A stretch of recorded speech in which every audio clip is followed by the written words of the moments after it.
makna daripada kalam Imam Al-Ghazali rahimahullah wa nafa'ana bi ulumih. Dan pada berita Nabi Daud alaihi salam, akhbar Nabi Daud, sesungguhnya Allah Ta'ala berfirman, berwahyu kepada Nabi Daud alaihi salam, wahai Daud, sampaikan kepada penduduk bumiku, sesungguhnya aku mencintai kekasih bagi orang yang mencintaiku. Sampaikanlah wahai Nabi Daud kepada penduduk bumi bahwa aku mencintai orang yang mencintaiku. Habibun liman ahabbani, kekasih bagi orang yang kasih kepadaku. Artinya bahwa Allah Ta'ala tidak akan menolak cinta seseorang. Allah tidak akan menolak cinta orang-orang yang mencintainya. Allah tidak akan mengecewakan orang yang berharap kepadanya.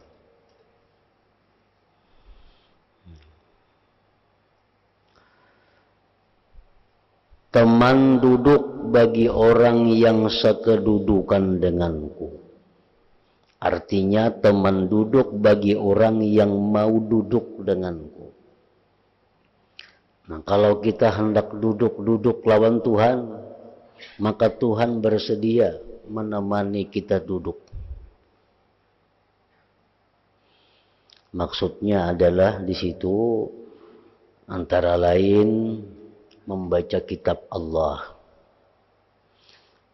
baik itu Al-Quran atau hadis-hadis qudsi. Kita baca Al-Quran berarti kita ini sekedudukan dengan Allah. Kita baca Quran, kita duduk dengan Allah.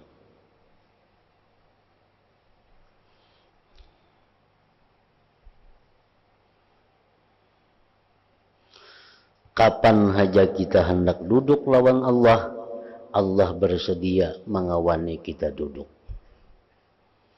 Kapan saja, apabila saja, bila kita hendak duduk lawan Allah, Allah mau mengawani duduk kita.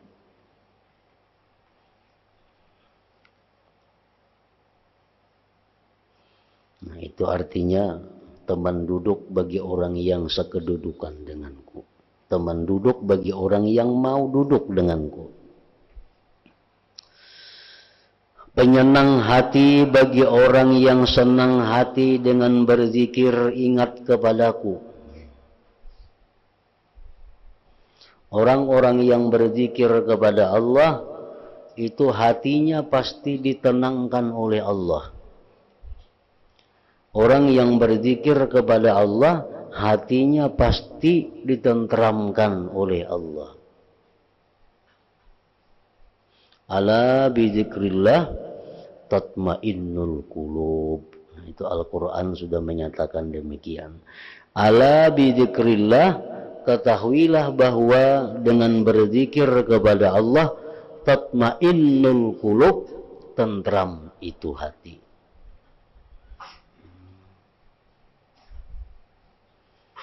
Itu maksudnya penyenang hati bagi orang yang senang hati dengan berzikir, ingat kepadaku. Kalau kita berzikir kepada Allah tetapi hati kita kada tenang, maka berarti hati kita itu ada kotoran-kotoran. Hati kita ada dosa-dosa yang kada mampan dibawa zikir. Padahal zikir itu satu sinar yang sangat kuat yang bisa menembus apapun. Tetapi Allah dalam Al-Quran menyatakan bahwa hati-hati manusia yang kotor itu lebih keras daripada batu. Asalkan hati kita masih baik, asalkan hati kita masih bisa menerima. Bila kita berzikir, maka hati itu akan tentram. Nah, itu sudah dinyatakan oleh Allah. Kenapa aku berzikir? Kadang mau tenang. Bukan zikirnya, tapi hatinya yang ada gangguan. Al-Quran tidak akan pernah berbohong. Al-Quran kadang mau kadang bujur. Ala bizikrillah tatmainnul qulub. Ujar Tuhan, ala ketahui. Dengan berzikir kepada Allah, maka hati akan tentram. Jadi kadang alih kita mengetahui hati kita ini baik atau kada baik, hati kita hidup atau mati, hati kita sihat atau sakit. Bila kita mengalami satu masalah, bahwa berzikir, mau tentram, berarti hati kita sihat. Bila ada masalah, ada marah lawan siapa, misalnya ada kecewa lawan siapa, bahwa berzikir, bertambah kecewa, hati kita mati. Orang mestinya berzikir itu bagus. Nah, kita marah lawan seseorang karena orang itu menganiaya kita. Kita marah kepada orang itu karena orang itu kadang menghargai kita. Marah kita, itu fitrah manusia. Tuhan kadang melarang marah itu. Al-mu'min sari'ul ghadab. Ya Nabi, orang mukmin itu cepat marah. Tapi sari'ur ridha, cepat juga ridhanya. Nah, kita dikecewakan orang, kita marah, itu wajar. Allah kadang menindak itu. Tapi cepat ridha. Dengan apa kita bisa ridha itu? Dengan zikir. Nah, bila kita marah, kita bawa berzikir, nah, kita tenang, menandakan hati kita hidup. Nah, hati kita bagus. Bila berzikir juga masih kadang mau juga, karena ingat pulang lawan orang itu. Nah, sudah berzikir, sudah beribu-ribu zikir. Berarti ini sudah kabal dengan zikir. Kabal lawan zikir kada mampan lagi.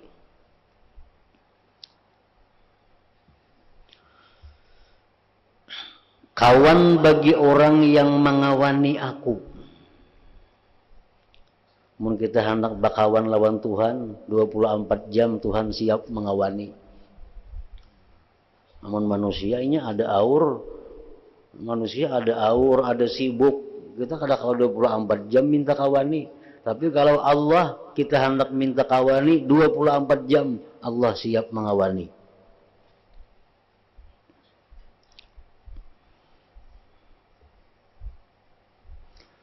Memilih bagi orang yang memilih aku.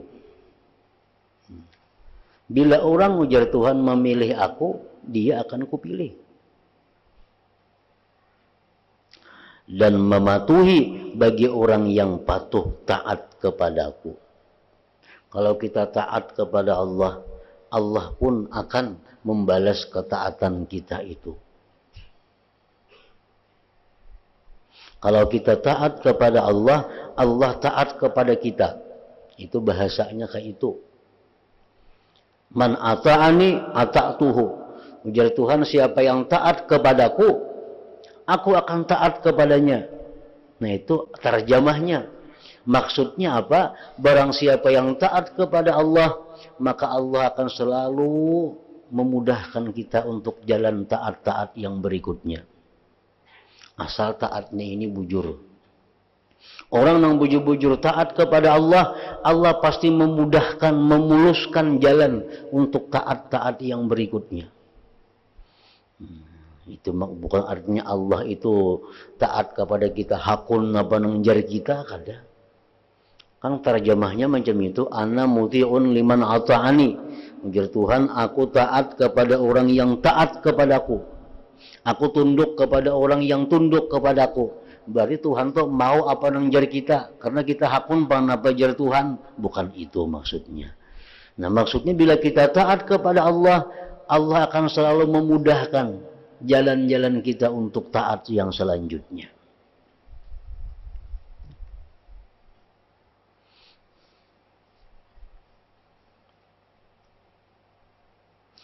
Tidak mencintaiku seorang hamba yang mana aku tahu bahwa yang demikian itu adalah dari keyakinan hatinya, melainkan aku terima ia untuk diriku. dan aku mencintainya dengan cinta yang tidak didahului oleh seseorang dari makhlukku. Kalau kita mencintai Allah dengan cinta nang bujur-bujur, dan Allah tahu bujur-bujur atau kada itu, Tuhan tahu hati kita. Asalkan kita cinta kepada Allah dengan cinta yang bujur-bujur menurut pandangan Allah, maka Allah akan mencintai kita dengan cinta yang belum pernah diberikan kepada makhluk-makhluk sebelumnya.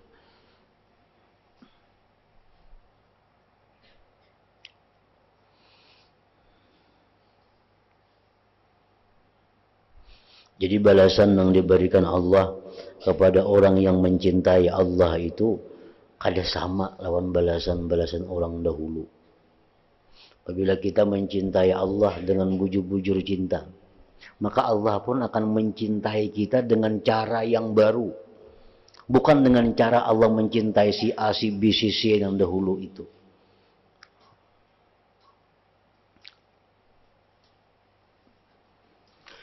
Barang siapa mencariku dengan benar, niscaya ia akan mendapatkan aku. Barang siapa yang mencariku dengan benar, niscaya ia akan mendapatkan aku. Oleh sebagian ulama ditakwilkan bahwa barang siapa yang mencari keridhaan Allah, dia akan dapat keridhaan Allah itu.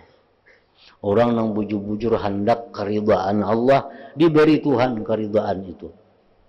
Tuhan kada memalarakan lawan ridhanya.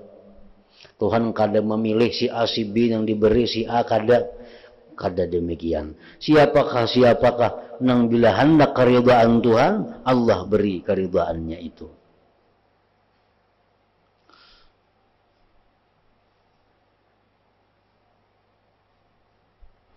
Barang siapa mencariku dengan benar, niscaya ia akan mendapatkan aku. Siapa yang mencari Tuhan, pasti bertemuan lawan Tuhan. Itu terjemahnya. Artinya, tujuannya, maksudnya, siapa yang mencari keridhaan Allah, dapat keridhaan itu. Dan keridhaan Allah itu di mana andaknya? Ridaya fi ta'ati. Artinya keridhaan Allah itu dalam taat kepada Allah. Setiap yang taat kepada Allah itu ada ridha Allah. Makanya dari Imam Ja'far Shadiq mengatakan, jangan sekali-kali engkau merimihkan ketaatan kepada Allah. Jangan sekali-kali merimihkan ketaatan kepada Allah, walaupun itu kecil, walaupun itu murah, walaupun itu inting. Jangan merimihkan ketaatan itu. Kita bersedekah 1.000 rupiah. Jangan kada mau kok 1.000-annya nasa kada hendak bersedekah. Jangan. Walaupun 1.000 rupiah nang kita ada nang hendak disedekahkan, jangan dianggap remeh. Masa kada purun nyurungi orang makan nah, meniwak hintaluannya. Jangan surungi walaupun hintalu. Jangan anggap remeh itu ketaatan. Nah, jangan kau remehkan setiap ketaatan itu, karena di dalam ketaatan itu letaknya keridhaan Allah. Nah, ini nang larang. Keridhaan Allah ini nang mahal harganya. 1.000 rupiah itu remeh aja, tapi dalam 1.000 itu mahal. Kenapa? Karena 1.000 yang kita sedekahkan itu ada di dalamnya ridha Allah. Nah, ridha Allah itu nang kada ada nilainya.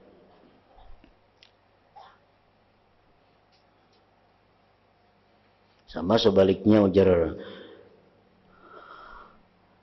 beliau juga, Imam Ja'far Shadiq, jangan kau remehkan juga kemaksiatan. Walaupun kemaksiatan itu kecil, jangan diremehkan. Bila itu maksiatnya halus saja dosanya, jangan diremehkan. Karena di dalam maksiat sekecil apapun maksiat itu, di situ ada sakhatullah, kemurkaan Allah. Kemurkaan ini nang maulah kita celaka, bukan maksiatnya itu. Benang itu akan apa? Sekali-sekali inting aja maksiat. Jangan dianggap inting maksiat walaupun sekecil-kecilnya. Bukan masalah maksiatnya kecil besarnya kada, karena setiap maksiat kecil besarnya di situ ada murkanya Allah. Murkanya ini nang ngeri, nang membuat kita jadi bahaya, jadi binasa.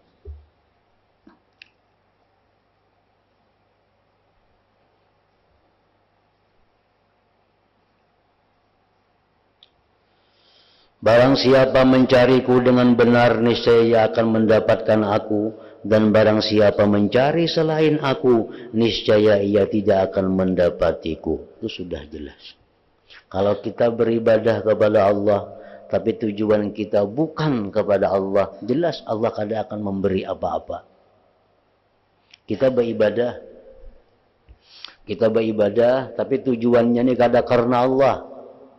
Itu sudah nyata Allah kada akan memberi apa-apa. Barang siapa mencari selain aku, niscaya ia tidak akan mendapatiku. Buanglah, jauhkanlah wahai penduduk bumi tipuan yang kamu ada pada tipuan itu. Tipuan. Apa yang dimaksud dengan tipuan itu adalah duniawi. Janganlah kalian itu beramal, janganlah beribadah karena duniawi. Karena dunia itu adalah merupakan tipuan. Kita beribadah tapi mengharapkan duniawi, kita beribadah mengharapkan kemuliaan duniawi, itu adalah tipuan. Buang tipuan itu, ujar Tuhan. Kemarilah kepada kemuliaanku. Nah, ambil kemuliaan Allah. Kita beribadah dengan tujuan karena Allah, maka Allah kita dapatkan, otomatis dunia ini pun kita dapatkan. Itu otomatis sudah. Orang yang beribadah karena dunia bisa kada dapat, Allah sudah nyata kada dapat. Orang beribadah supaya dipuji orang, beribadah belum tentu dapat pujian orang. Nah, Allah sudah nyata murka, Allah sudah nyata kada katuju. Tetapi kalau kita ini beribadah semata-mata karena Allah, Allah pun senang, yang lain pun makhluk-makhluknya pasti akan menghargai, pasti akan memuliakan.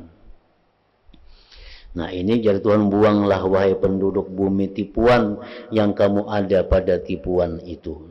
Kemarilah kepada kemuliaanku. Berteman denganku dan duduk-duduk bersamaku. Kita membaca hukum-hukum Allah, kita membaca Al-Quran, itu sebenarnya kita duduk-duduk dengan Allah. Kita mengerti bacaan Quran tuh. Bacaan Quran itu ada tanya jawab, bacaan Quran itu ada pernyataan, bacaan Quran itu ada permintaan kita kepada Allah, kita pahami ayat-ayat Quran tuh. Jadi kalau kita membaca Quran itu sebenarnya kita duduk lawan Allah. Duduk lawan Allah. Bersenang hati denganku, ujar Tuhan. Bersenang hati denganku. Dengan zikir tadi, niscaya aku bersenang hati denganmu. Artinya apa? Kita berzikir kepada Allah, Allah pun akan memberikan ampunan, Allah memberikan anugerah, dan Allah umumkan kepada para malaikat-malaikatnya. Dan aku bersegera mencintaimu. Sesungguhnya aku menciptakan tanah kekasih-kekasihku, dari tanah Ibrahim kekasihku, Musa yang telah munajat kepadaku, dan Muhammad pilihanku. Nabi Adam itu dibuat dari tanah. Nabi Adam dibuat khulika min tin, diulah daripada tanah. Tanah apa Nabi Adam itu diulah? Tanah dari seluruh bumi diambili sedikit demi sedikit. Ada tanah hirang, ada tanah putih, ada tanah kuning, ada tanah liat, ada tanah uruk, tanah macam-macam. Diadun jadi satu. Bermacam-macam jenis tanah. Nah, jadi tanah nang bagian Nabi Ibrahim itu sama dengan tanahnya Nabi Muhammad, dengan tanahnya Nabi Musa. Dan di situ jualah tanah-tanah kekasih-kekasih Allah Subhanahu wa taala. Jadi kekasih-kekasih Allah itu satu golongan, satu jenis dengan tanahnya Nabi Ibrahim, tanahnya Nabi Musa, tanahnya Nabi kita sallallahu alaihi wasallam. Ada tanah nang bubuhan grupnya Abu Jahal, ada juga tanah situ. Di awak Nabi Adam tuh. Nah, pokoknya belas tanah lawan itu kayak Abu Jahal tuh pelakuannya. Ada nang tanahnya nang bubuhan Fir'aun, ada tanahnya bubuhan Qarun. Dan aku ciptakan hati orang-orang yang rindu dari nurku. Aku anugerahkan nikmat kepadanya dengan keagunganku.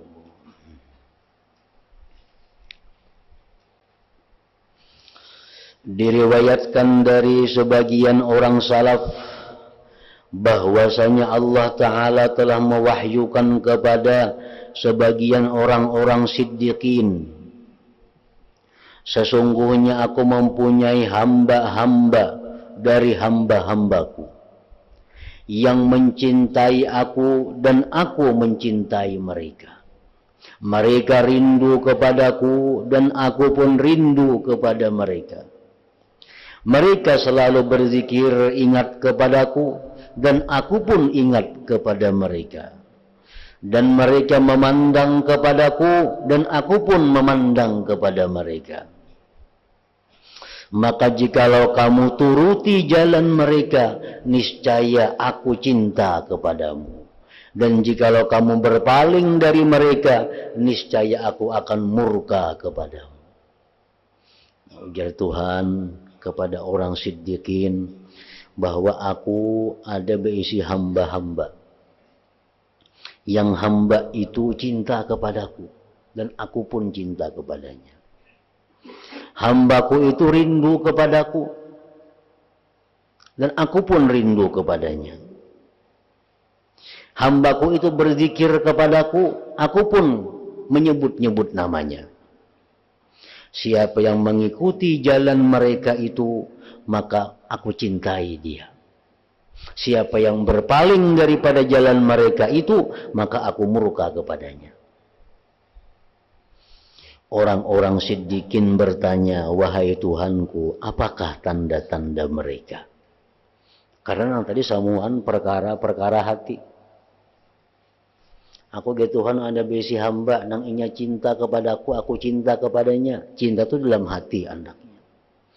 Aku ada besi hamba nang hamba itu selalu rindu kepadaku, aku pun rindu kepadanya, rindu dalam hati anaknya. Aku ada punya hamba yang selalu ingat kepadaku, ingat pun dalam hati anaknya. Jadi orang siddiq ini bertakun lawan Tuhan, tandanya nang kayak apa orang-orang itu. Supaya nyaman, kan namun kita ikut jar Tuhan ku cintai, mun ikam kada umpat inya ikam ku murkai.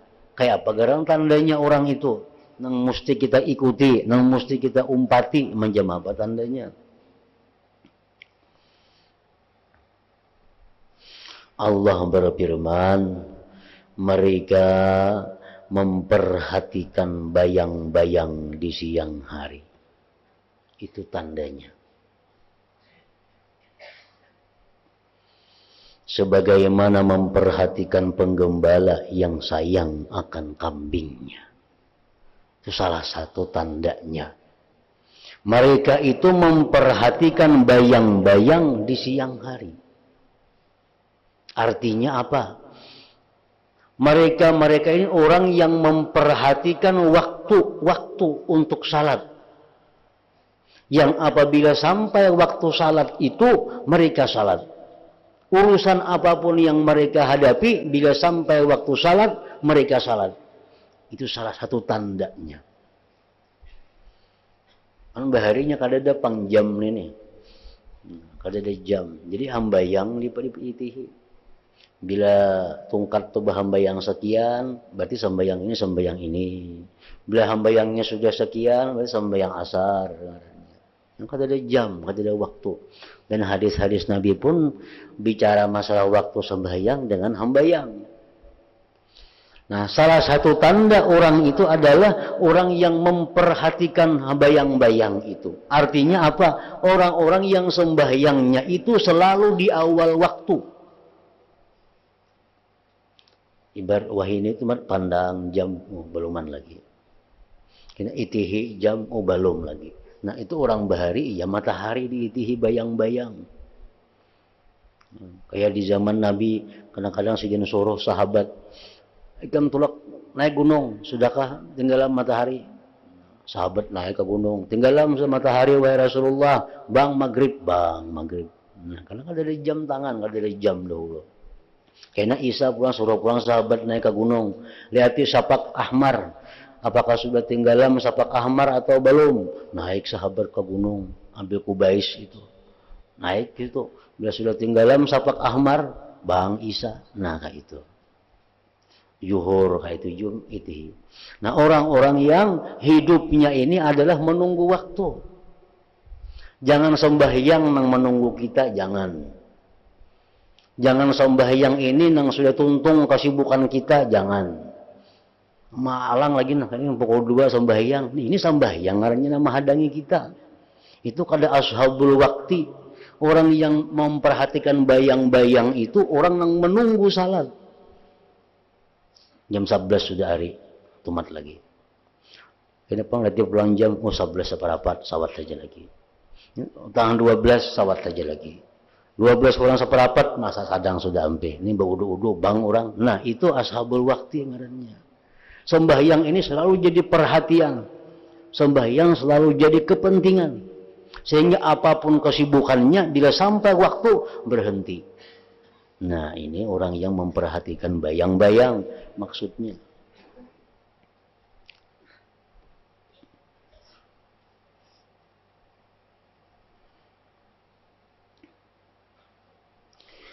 Mereka merindukan kepada terbenamnya matahari sebagaimana rindunya burung kembali ke sarangnya ketika matahari terbenam. Ini tanda yang kedua. Tanda yang kedua, pertama tandanya orangnya tadi yang selalu harus mau kada mau kita ikuti. Bila kita kada ikut itu kita celaka, dimurkai Allah. Satu, orangnya memperhatikan waktu. Yang kedua, orangnya ini hendak lakas malam. Bila siang tuh hendak lakas, malam tuh datang. Memang orang bercari kada cucuk hendak panjang siang tuh kalau. Orang sibuk-sibuk duniawi nih, ini hendak panjang, mau di umat lagi siang tuh 2-3 jam. Ada ini kada, hendak lakas malam. Seperti rindunya burung kembali ke sarangnya. Maka apabila mereka ditutupi oleh malam, bercampur kegelapan, dihamparkan hamparan-hamparan, ditegakkan tempat tidur, dan setiap kekasih bersepi-sepi dengan kekasihnya, niscaya mereka menegakkan kepadaku kaki-kaki mereka. Mereka menghamparkan bagiku wajah-wajah mereka. Mereka bermunajat denganku dengan kalamku, bercumbu-cumbuan kepadaku dengan kenikmatanku. Nah, ini orangnya selalu hendak lakas malam. Karena di waktu malam itu waktu yang paling nyaman inya munajat kepada Allah. Waktu malam itu waktu yang paling tenang inya baca Quran. Malam itu waktu yang paling tenang inya berzikir. Jadi ini selalu hendak lakas malam hari itu. Di antara mereka itu ada yang mengadu-ngadu lawan Allah. Di antara yang berdiri dan yang duduk, dan di antara yang rukuk dan yang sujud, dengan penglihatanku akan apa yang mereka tanggung karena aku, dan dengan pendengaranku akan apa yang mereka mengadu karena cinta kepadaku. Yang pertama dari apa yang aku berikan kepada mereka adalah 3. Orang-orang macam ini nih, yang memelihara waktu, yang rindu datangnya malam, karena malam itu ada kelezatan zikir, kelezatan munajat lawan inya. Nah, orang ini akan diberi Allah macam-macam. Pertama, diberi Tuhan 3 terlebih dahulu. 1, menjadi Tuhan. Aku luntarkan dari nurku dalam hati mereka.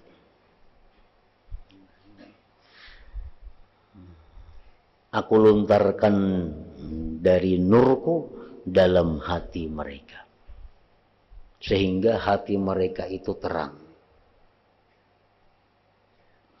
Maka mereka menghabarkan tentang aku sebagaimana aku menghabarkan tentang mereka. Nah, orang-orang yang diterangi Allah hatinya nih, bila dia berbicara tentang Allah, maka dia akan berbicara tentang Allah dengan sebenarnya, dengan mudah dicerna, dengan mudah dipaham, karena mereka melihat langsung hati mereka bagaimana harus mengisahkan tentang Allah itu.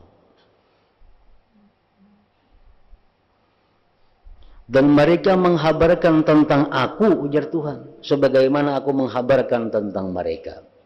Nah, jadi kalau orang ini bicara tentang Allah, maka bicaranya lengkap, bicaranya mudah dan kada sulit.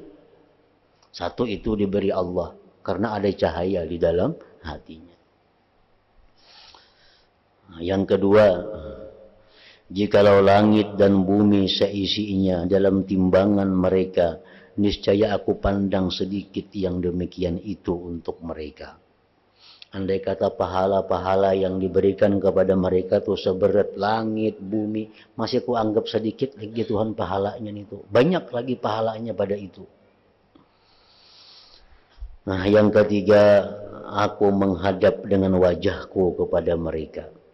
Maka kamu melihat kepada orang yang aku hadapkan wajahku kepadanya, di mana seseorang tahu apa yang akan aku kehendaki untuk memberinya.